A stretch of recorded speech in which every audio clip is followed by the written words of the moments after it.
እንደምንሰነበታችሁ የዘውትር የዝግጅታችን ተከታታዮች ይህ በጂኤንቢ ሚኒስትሪ የተሰናዳ የሚቀርብላችሁ የአገልግሎት ጉዞ በሚል ርዕስ የሚቀርብ ሳምንታዊ ቴሌቪዥን ፕሮግራም ነው። ይህን ፕሮግራም የማቀርብላችሁ ኤልያስ ዘውዴ ነኝ።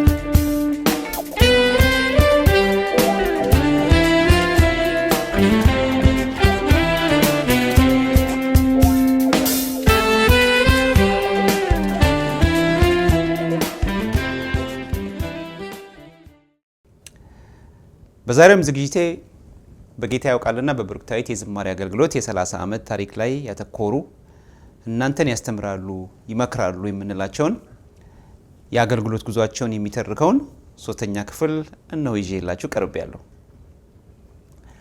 ባለፈው ሳምንት ብሩክታዊት የቀድሞ የሰንበት አስተማሪዋና የመዝሙር አሰልጣኟ ከነበረው ከወንድም ሰይፉ ይብሳ ጋር ያደረግነውን ቃለ ምልልስ አቅርበንላችሁ ነበር።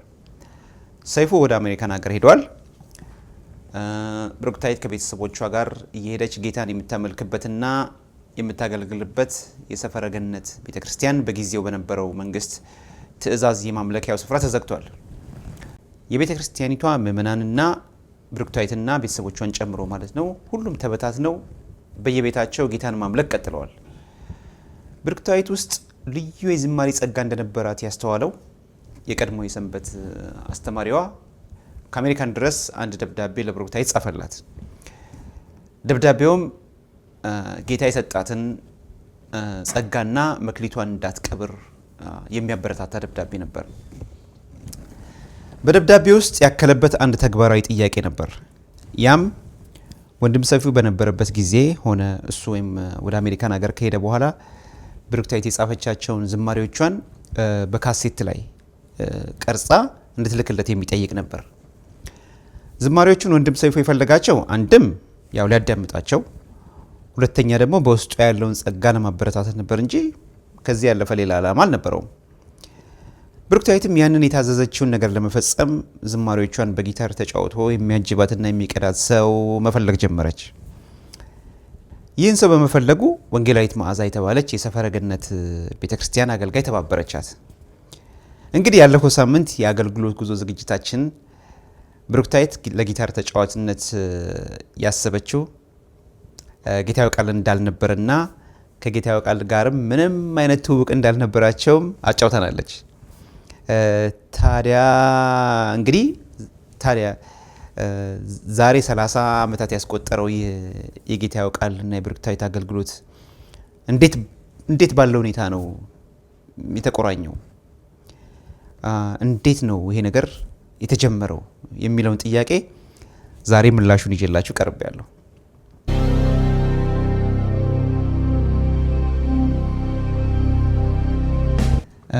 ብሩክታዊት እንግዲህ ባለፈው ሳምንት ስንነጋገር ያ ልትቀጂ የነበረውን መዝሙር በሙዚቃ መሳሪያ እንዲያጅብሽ፣ ሙዚቃ መሳሪያ እንዲጫወትልሽ የተዋወቅሽው ሰው ነበረ እንዲያግዝሽ እና ያ ሰው እንግዲህ ጌታ ያውቃል ሳይሆን ዳንኤል ነበረ እና እኔ ደግሞ ጌታ ያውቃል የምትመስለኝ ነበር በዛ ሰዓት። እና እንዴት ነው ታዲያ ከጌትሽ ጋር የተዋወቅሽው? እንደውም እኔ ሳስበው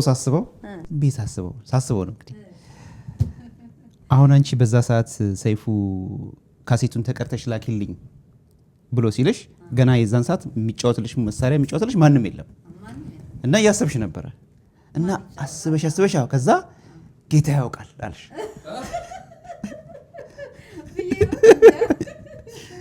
እሺ እና እንዴት ነው የተገናኛችሁት?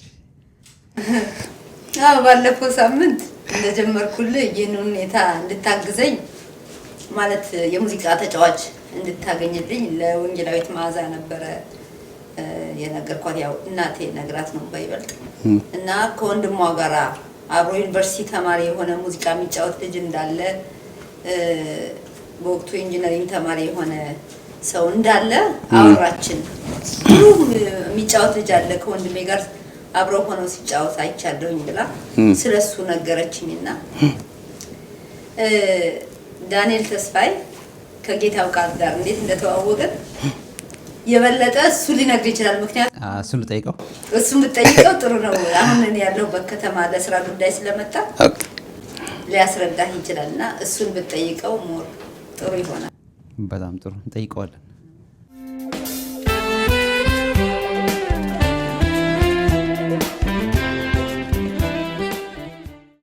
የዝግጅታችን ተከታታዮች ዳንኤል ተስፋዬን እዚሁ ሺካጎ አንድ በጣም ግሩም የሆነ በትግርኛ ቋንቋ ያዘጋጀውን በአይነቱ ልዩ የሆነውን ፊልም ለማሳየት በመጣበት ወቅት በጌታ ያውቃልና በብሩክታይት የአገልግሎት ዙሪያ ፈቃደኛ ሆኖ የተጠየቀውን ጥያቄና ምላሹን እስቲ አብረን እንከታተለው።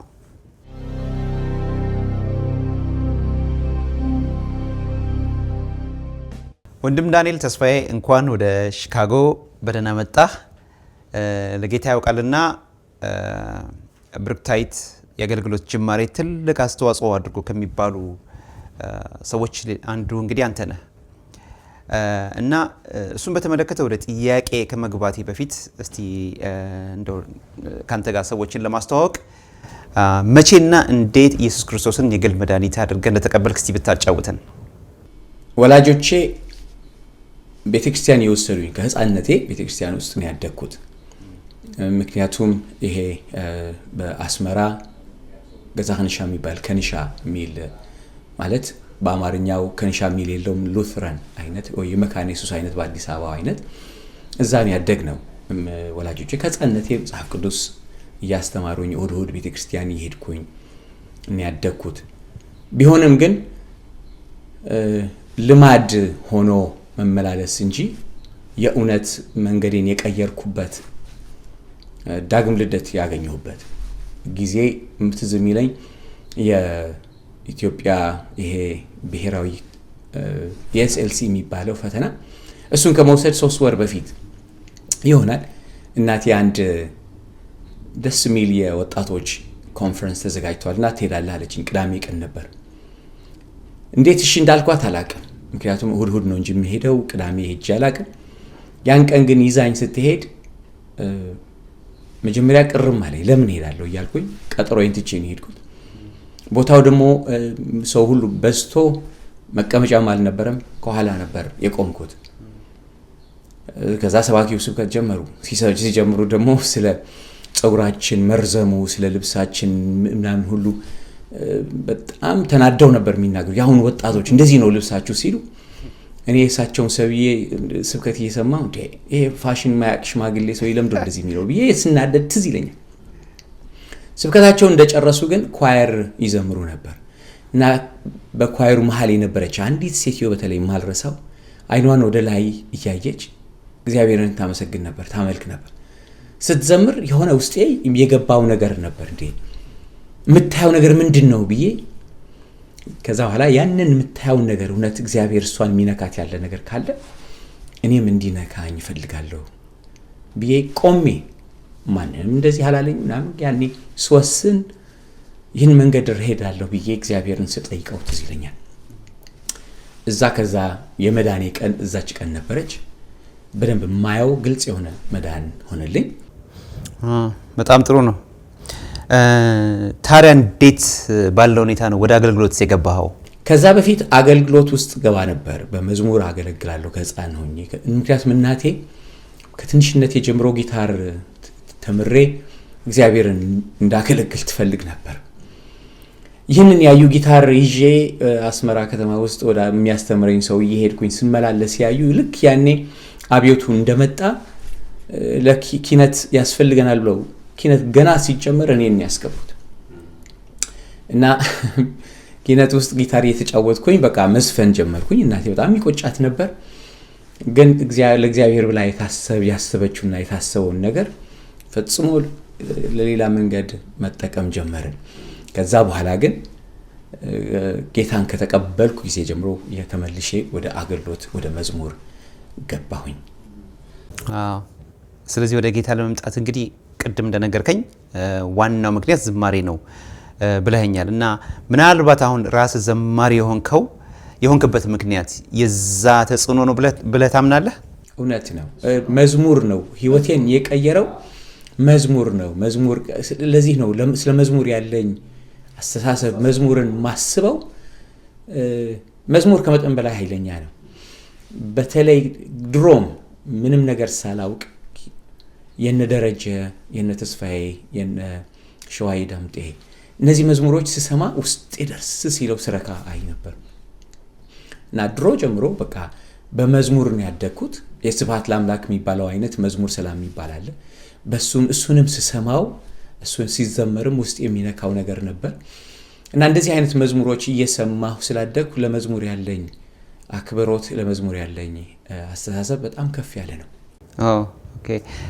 ጌታ ያውቃልና ብሩክታዊትንስ እንዴት ነበር ያወቃቸው?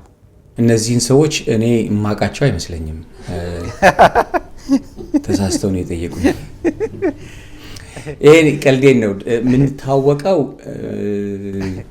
የ7 ዓመት ልጅ እያለሁ መሰለኝ። የ7 ዓመት ልጅ ነኝ። ስለ እድሜ እንዳይጠየቅ በማለት እውነቱን ነገር ግን እንደዚህ ነው። አዲስ አበባ መካነ ኢየሱስ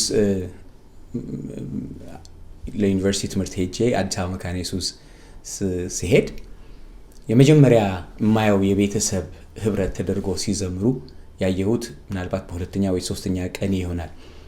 የሻለቃ ግርማ ቤተሰብ ተብሎ ሲዘምሩ የእውነት በጣም ነው የወደድኳቸው። ቤተሰቡን ከመጠን በላይ ነው የወደድኩት። እንዳውም ትዝ ይለኛል እግዚአብሔር ቤተሰብ ሰጠኸኝ እንደዚህ አይነት ልዘምር ፈልጋለሁ ብዬ ስመኝ በደንብ ትዝ ይለኛል። እና ጌታ ያውቃል ያኔ ማንዶሊን ነበር የሚጫወተው። በጣም ትንሽ ልጅ ነው እና ማንዶሊን ሲጫወት ሳይ ከዛ በኋላ ደግሞ ኳየር ውስጥ ገባ። ከትንሽ ጊዜ በኋላ ኳየር ውስጥ ተስፋሃ ውስጥ ገባ። አብረን ኳየር ውስጥ ነበርን። ስለዚህ ከጌታ ያውቃል ጋር ከጌትሽ ጋር ትውውቄ በኳየር ነው። እሺ። ከብሩክታዊት ጋርስ በምንድን ነበር የተዋወቃችሁት? እንዴት ነበር? ሌላ ዩኒቨርሲቲ ውስጥ ያለን በጣም የምቀርበው ወንድም ነበረ። ወንድም አክሊሉ በቀለ የሚባል እጅግ የምወደው ወንድም ነው እና አንዳንዴ ዩኒቨርሲቲ ውስጥ ከኔ ጋር ያድራል። የአዲስ አበባ ልጅ ስለነበር መሄድ ማደሪያ ስለማይሰጠው ካምፓስ ማደር አይችልም እና አብረን እናድር ነበር። አንዳንዴ ደግሞ ከዛ በኋላ ወደ ቤቱ ይወስደኛል። ቤቱ ሲወስደኝ ስንዘምር እናድራለን። ብዙ መዝሙሮች እየዘመርን እግዚአብሔር እናመሰግናለን። የምወዳቸው ቤተሰብ ናቸው። አንድ ጊዜ እህቱ ማዕዛ አንድ ሰው ጋር ላስተዋውቅ እና ያችን ማስተዋወቀ ሰው ጊታር ተጫውተላት ሲዲ ብትቀዱ እና በጣም እንደዚህ በዚህ ልትረዳ ትፈልጋለሁ አለችኝ። እሺ ትምጣ ብዬ ስንገናኝ እሷ የሆነችው ብሩክታዊት ማለት ነች። ብሩክታዊትን በማዕዛ በኩል ነው ያወቅኳት። መዝሙሮች ጽፋለች። ደብተሯ በደንብ ትዝ ይለኛል። እንደ ትናንት ይመስላል።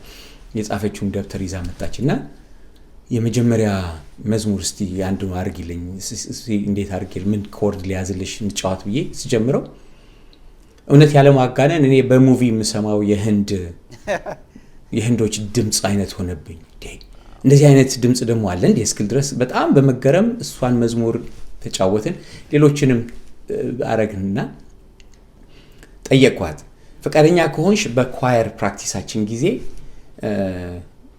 መጥተሽ ኳየሩን ብትዘምሪልን ብታገለግይንስ ምን ይመስልሻል ስላት ደስ አላት።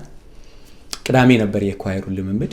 በኳየሩ ያኔ እኔ ሰብሳቢ ነበርኩኝና መጥታ ስታገለግል አስታውሳለሁ። ስለዚህ ጌታ ያውቃልን ማቀው ኳየር ውስጥ ነው። ብሩክታዊትን ማቃት ደግሞ ሲዲ ለመስራት መጥታ መዝሙር ለመስራት ቴፕ ለማውጣት ያኔ ነው የምንተዋወቀው። ጥሩ። እንግዲህ ከብሩክታዊት ጋር ልትቀሩት ያሰባችሁት ዝማሬ አንተ ማከናወን ሳትችል እንደቀረ ሰምቻለሁ። ከዛ በላይ ደግሞ በጣም ልቤን የነካኝ ምንድነው ከኔ የተሻለ ጊታር መጫወት የሚችል ሰው አለ ብለህ ብሩክታዊትን ከጌታ ያውቃል ጋር ማስተዋወቅህ እንግዲህ ዛሬ ጌታ ያውቃልና ብሩክታዊት ለደረሱበት አገልግሎት መነሻ ታሪክ ላይ በጣም ተሳታፊ ሆነሃል ማለት ነው። እና አንድ እዚህ ጋር እንደው ማስተዋል የሚገባ ነው የሚመስለኝ ምንድነው በዚህ ዘመን ብዙ ሰዎች አሉ እንግዲህ አንተ ተጠይቀህ የነበረውን ተመሳሳይ ጥያቄ ቢጠየቁ ብዙ አገልጋዮች ምንባል እንግዲህ እኔንም ጨምሮ ምን ያህል ነው እኔ ባልችል እከሌ ያለ ብለው የሌሎችን ጸጋ እግዚአብሔር ለሚሰራው ስራ ተባባሪ ስንሆን ብዙ ጊዜ አይስተዋልም እና ለዝግጅቶች የተከታታዮች ትምህርት እንዲሆናቸው በሚል በተለይ ይሄን ነገር እስቲ ሁኔታውን ባጭሩ እስቲ ያጫውተን እስቲ። የተጠየቁት ጥያቄ ከብርክታዊት ጋር ሆነን ለመቅዳት የትምህርቱ ሁኔታ ዩኒቨርሲቲ ማልረሳው ዩኒቨርሲቲ ያለን የመጀመሪያ ደህና ምናመጣ ግሬድ ጥሩ ምንሄድ መስሎናል እና ሚድ ተርም ላይ አስታውሳለሁ ጥሩ ውጤት አላመጣሁም እና ያኔ ክሪስማስ ግራጁዌሽን የሚባል አለ። ልክ ከዛ በኋላ ሰው ሁሉ ይባረራል እና እንዳልባረር በጣም ፈራ እና በዛ ፍርሃት ከዛ ትምህርት ቤት ማለት ጭንቅ የሆነ ሄደና ያን ሌላም አገልግሎት ስለነበር በዚህ አገልግሎት ከቀጠልኩኝ ጊዜም አይበቃኝም። ስለዚህ ሳስበው ያኔ ከማንዶሊን ተነስቶ ከዛ በኋላ አኮርዲዮን የሚጫወት ከዛ በኋላ ጊታር የሚጫወት ጌትሽ ነበር አጫወት በጣም ወደውና ባዴ እንደዚህ ሲያድግ ሲጨማምር አየሁት እና ከጌታው ቃል ጋር ለምን ሆናችሁ አትቀጥሉም ብዬ እንዲታወቁ አረኩኝ። እውነት ለመናገር የሚገባኝ ምንድነው ለአንድ ዓላማ አንድ ቡድን እንደሆንን ነው እኔ ማሰብ የምፈልገው ሁሉ ጊዜ። ልክ እግር ኳስ ተጫዋቾች አንድ ቲም ሆነው አንድ ሐሳብ የሚያስቡት ነገር እንዳላቸው ማን ጎሉ አገባ ማን ሳይሆን ተሸለም እንደ አንድ ቡድን ሆነን ምን ሰራው ነገር ይሄ በቤተ ክርስቲያኖች በጣም ብዙ ያንሰናል። ስሜ እንዲታይ ማን ነው የጀመረው ማን ነው ይሄንን ያደረገው የሚባል ነገር እንዲኖር ነው ብዙ የምንፈልገው እና ይህንን ነገር እንዲኖር ፈልጋለሁ። እውነት ቅናቴም የቤተ ክርስቲያን አንድነት የአገልጋዮች መያያዝ ከኔ በላይ ወንድም አለ ምንለው ነገር የሌላውን ማክበር ምንችል ሌላውን ማሳደግ ምንችልበት ነገር እንዲኖር ቅናት አለኝ። የአባት ልብ የሚልና የወንድም ልብ ይለያያል። አባት ልጁ ከሱ እንዲበልጥም በጣም ደስተኛ ነው። ማሳደግ ማለት ደግሞ እንደሱ አይነት ወደ ላይ ሌላውን የምታወጣበትና ሌላ እንዲሆን እና እሱ ባረኩኝ ለማለት ባይሆን ነገሩ ግን ልቤ ውስጥ ሁሉ ጊዜ ለራሴ የምነግረውና የምመክረው ግን ዳንኤል የአባት ልብ ይኑርህ፣ ዳንኤል የአባት ልብ ይኑርህ፣ ዳንኤል የቡድን ሐሳብ ይኑርህ ለራስህ አይደለም ብዬ በእንደዚህ እንዲሄድ ነው የምፈልገው አገልግሎት።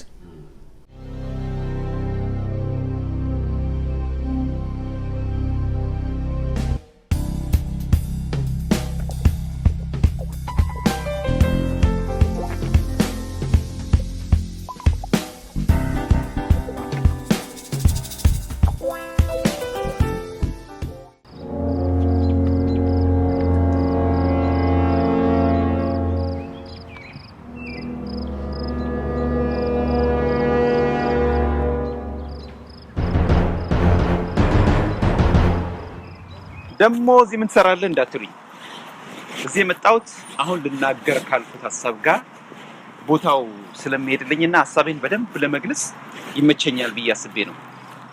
በሀገራችን እንደምታውቁት ለቅሶ ሲሆንና ሰው ሲቀበር ብዙ ሰዎች በተለያየ ስሜት ሀዘናቸውን ይገልጻሉ።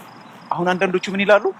በቃ እኔ በሞትኩኝ እኔን አስቀድመኝ በቃ እኔ እያለሁ እያሉ ያለቅሳሉ። በዛ ሰዓት አስቡት መቼስ ማይሆንም ያ የሞተ ሰው ብድግ ብሎ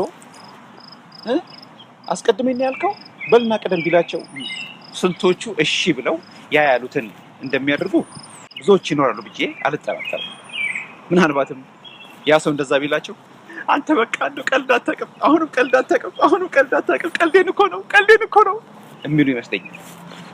ለማንኛውም ይሄን ያመጣሁት ምንድነው አሁን በህይወት እያለን ብዙ ነገር አንተ ቅደም እኔ እዚህ ሆኜ አንተ ቅደም የሚባል ነገር ብዙ ጊዜ በመንፈሳዊ ውስጥ የለም። ይሄን የምለው ለምንድነው የዛሬ 30 ዓመት ሰይፉ ብሩክታዊትን በካሴት መዝሙሩን ላኪልኝ ሲላት ከዳንኤል ጋር ተገናኘች። ዳንኤል ደግሞ በተለያየ ሁኔታ ይሄ ነገር ሳይመቸው ሲቀር ከኔ የተሻለ ሰው አለ ብሎ ከጌታው ጋር አስተዋወቃት። እንግዲህ የዛን ጊዜ ዛሬ 30 ዓመት በዳንኤል ምክንያት የተዋወቁት ጌታው ቃልና ብሩክታዊት በዛ ምክንያት ዳንኤል ስላስተዋወቃቸው እስከዛሬ ድረስ ለኛ በረከት የሚሆን ትልቅ ጊዜ አድርሷቸዋል እና ከዚህ ትልቅ ነገር እንማራለን ብዬ አስባለሁ።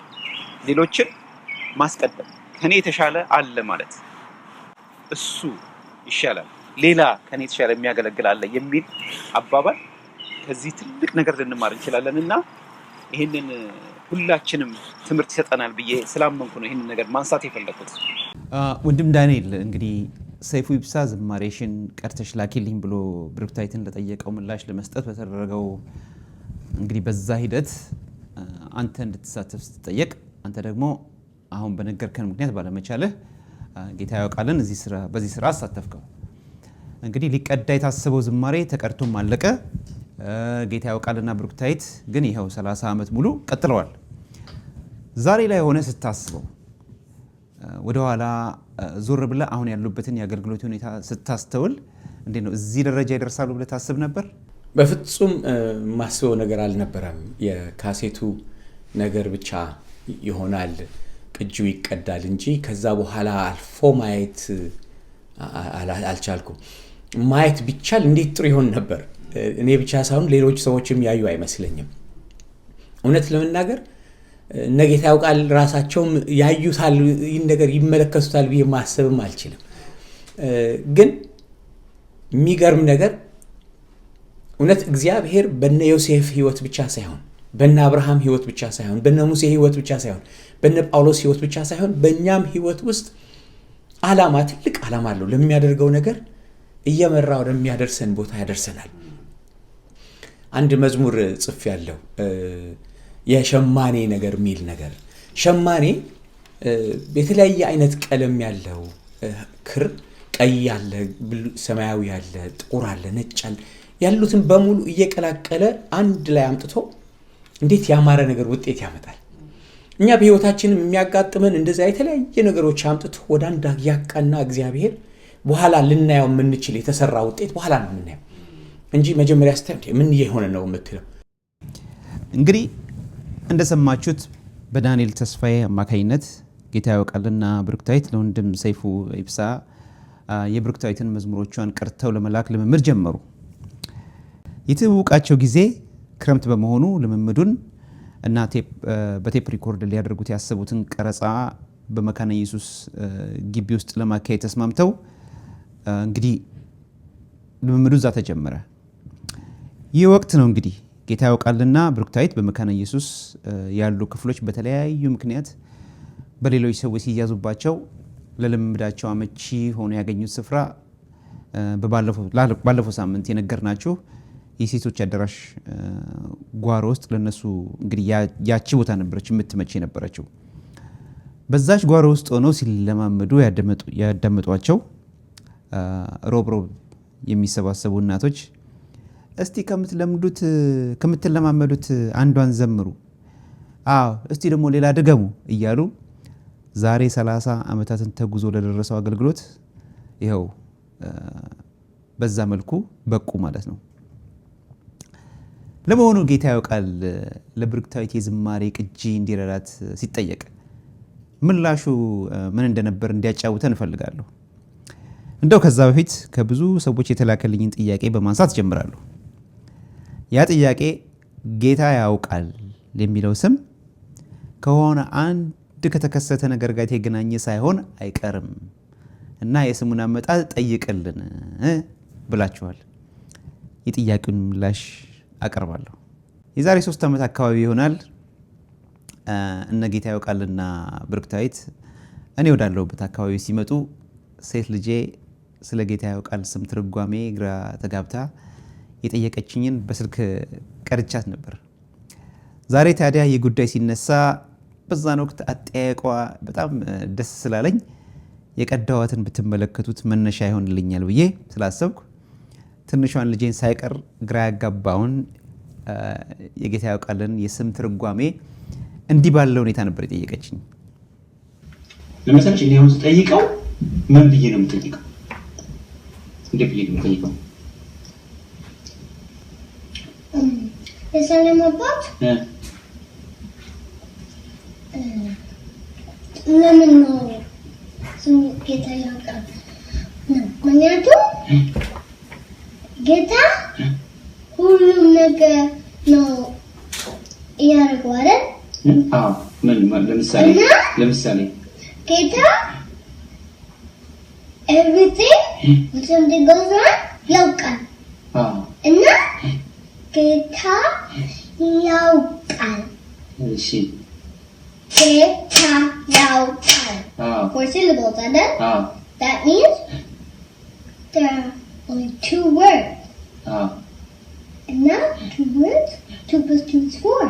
እሺ So, ጌታ ያውቃል? እሺ Who everybody ያውቃል ጌታ ሚያውቀው እና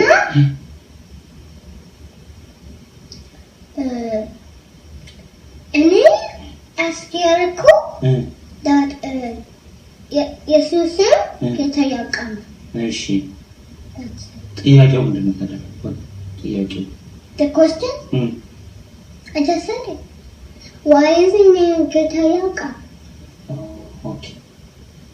እሺ ጠይቀዋለሁ። ጌታ ያውቃል የሚለውን ስያሜ እንዴት እንዳገኘ እሱ ከሚናገር ስሙን ያወጡለትን ወላጆቹን ማናገር ሳይቀል አይቀርም ብዬ የጌታ ያውቃልን እናት ወንጌላዊት ጥሩነሽ ይመርን ጌታ ያውቃል የሚለውን ስያሜ ያገኘበትን ታሪክ እንዲያጫውቱን ቃለ መጠይቅ አድርገንላቸው ነበር። የጌታ ያውቃል ስም ለየት ያለ መጠሪያ ስም ነው። ጌታ ይመስገን፣ ጌታ ያለው፣ የጌታ ጌታ ሰጠኝና የመሳሰሉት ስሞች ብዙም ባይሆኑ የተለመዱ ናቸው። ምናልባት ከጌታ ያውቃል እድሜው የሚበልጥ በዚህ ጌታ ያውቃል በሚለው መጠሪያ ስም የሚጠራ ሰው ያለ አይመስለኝም፣ ካልተሳሳትኩ ማለት ነው። በእርግጥ አሁን ብዙ ሰዎች ይህንን ስም ለልጆቻቸው መስጠታቸውን በተለያዩ ድረገጾች ከጌታ ያውቃል እድሜያቸው የሚያንስ ብዙ ወጣቶች አሉ። ለዝግጅታችን ተከታታዮች ጌታ ያውቃል የሚለውን ስያሜ ወላጅ እናቱ እንዴት እንዳወጡለት የምታደምጡት ምስክርነት ይጠቅማችኋል፣ ያስተምራችኋል በማለት ለዚህ ጥያቄ ምላሽ እንዲሆን ወንጌላዊት ጥሩነሽ ያጫውቱናል። ጌታ ያውቃል የሚለውን ስም ከወለድኩ በኋላ አይደለም ያወጣሁት። በመንገድ ላይ እንግዲህ በሰዓት የማንገደብበት የሰማያዊ ቤታችን እስክንሄድ ለዛሬው እዚሁ ላይ ልባችሁን አንጠልጥየው ልሄድባችሁ ነው። በሚቀጥለው ሳምንት ይህን ዝግጅት ይዤላችሁ ቀርባለሁ። መልካም ሳምንት ለሁላችሁ ይሁን። እግዚአብሔር ይባርካችሁ።